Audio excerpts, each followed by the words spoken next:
અત્યારે જે રીતે ગુજરાતમાં પવન ફૂંકાઈ રહ્યા છે તે પૂર્વ દિશાના પવન ફૂંકાઈ રહ્યા છે અને ઠંડા અને સૂકા પવનો ફૂંકાવાના કારણે વહેલી સવારે ઠંડીનો અહેસાસ થઈ રહ્યો છે અને સાથે બપોર થતાં જ ગરમીનો પણ અહેસાસ થયો, એટલે કે બેવડી ઋતુનો અહેસાસ થઈ રહ્યો છે। અમદાવાદ શહેરમાં આપણે દ્રશ્યો બતાવવા માંગીશ કે અત્યારે અમદાવાદ શહેરમાં પણ વહેલી સવારે જ્યારે ઠંડી પડી રહી છે ત્યારે સ્વેટરનો સહારો લેવો પડી રહ્યો છે। હજી જ ઠંડીની શરૂઆત છે તે થઈ છે। જ્યારે ઉત્તર પૂર્વના પવનો ફૂંકાણા હતા ત્યારે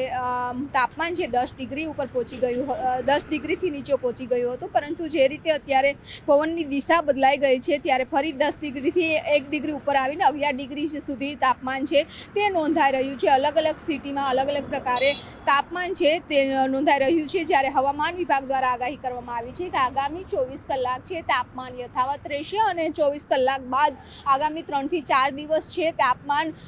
છે યથાવત રહેવાનું, કારણ કે 10 થી 11 વચ્ચે તાપમાન છે તે નોંધાશે। સૌથી ઠંડુ શહેર છે તે અત્યારે નલિયા નોંધાઈ રહ્યું છે। હવા પ્રદૂષિત થવાના બે કારણ છે। એક તો લોકલ તમારું જે પ્રદૂષણ હોય છે તેના કારણે પણ હવામાં પ્રદૂષણનું પ્રમાણ વધી જતું હોય છે, અને બીજું કે જે તરફની પવન આવે છે તે શહેરોનું જો વાતાવરણ પ્રદૂષિત હોય તો પણ વાતાવરણ પ્રદૂષિત થઈ શકે છે। અત્યારે જે રીતે આપણે વાત કરીએ અમદાવાદ શહેરની, તો અમદાવાદ શહેરનું પણ AQI છે કે એર ક્વોલિટી ઇન્ડેક્સ છે તે 200 નજીક પહોંચી ગયો છે, એટલે કે હવા પ્રદૂષિત થઈ રહી છે। ત્યારે અમદાવાદ શહેરમાં બતાવવા માંગીશ કે જે રીતે વાહનોની સંખ્યા વધતી જાય છે, વાહનોમાંથી નીકળતા પ્રદૂષણ હોય કે જે રીતે કામ ચાલતા હોય છે ત્યારે પણ માટી ખૂબ જ ઉડતી હોય છે, ધૂળના રજકણો ઉડતા હોય છે અને એ હવામાં પડે છે, તેના કારણે પણ પ્રદૂષિત હવા બની જતી હોય છે। પરંતુ બીજી તરફ કે અત્યારે જે પવનની દિશા એટલે કે ઉત્તર તરફના જે પવનો આવતા હોય છે ત્યારે પણ પ્રદૂષિત હવા થઈ જતી હોય છે, કારણ કે દિલ્હીમાં અતિ પ્રદૂષણ વધી રહ્યું છે અને એ પ્રદૂષિત હવા છે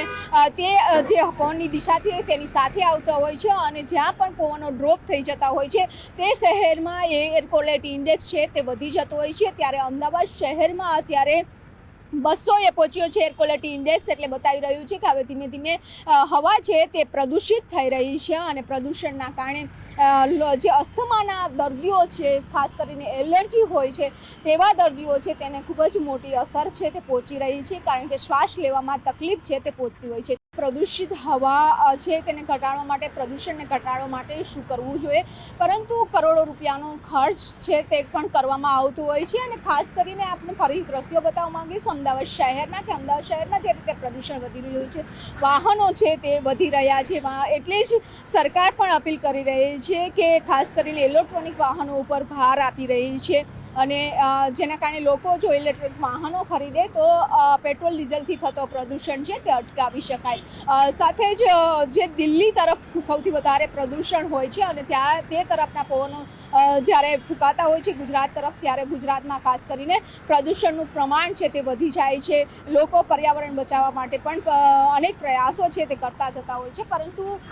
જે રીતે પ્રદૂષિત હવા બની રહી છે તેના અનેક કારણો છે અને એ કારણે પ્રદૂષિત હવામાં ઘટાડો કરવો પણ એક સરકાર માટે પણ ચેલેન્જ બની જાય છે, લોકો માટે પણ એક ચેલેન્જ બની ગયું છે કે જો પવનની ગતિ વધારે હોય છે તો એ પ્રદૂષિત હવા જલ્દીથી પસાર થઈ જાય છે, પરંતુ જો ડ્રોપ થઈ જતી હોય છે જે જગ્યા ઉપર, ત્યાં એ શહેરનું પ્રદૂષણ છે તે એકાએક વધી જતું હોય છે અને લોકોના સ્વાસ્થ્ય ઉપર પણ ખૂબ જ મોટી અસર છે તે પહોંચાડતું હોય છે।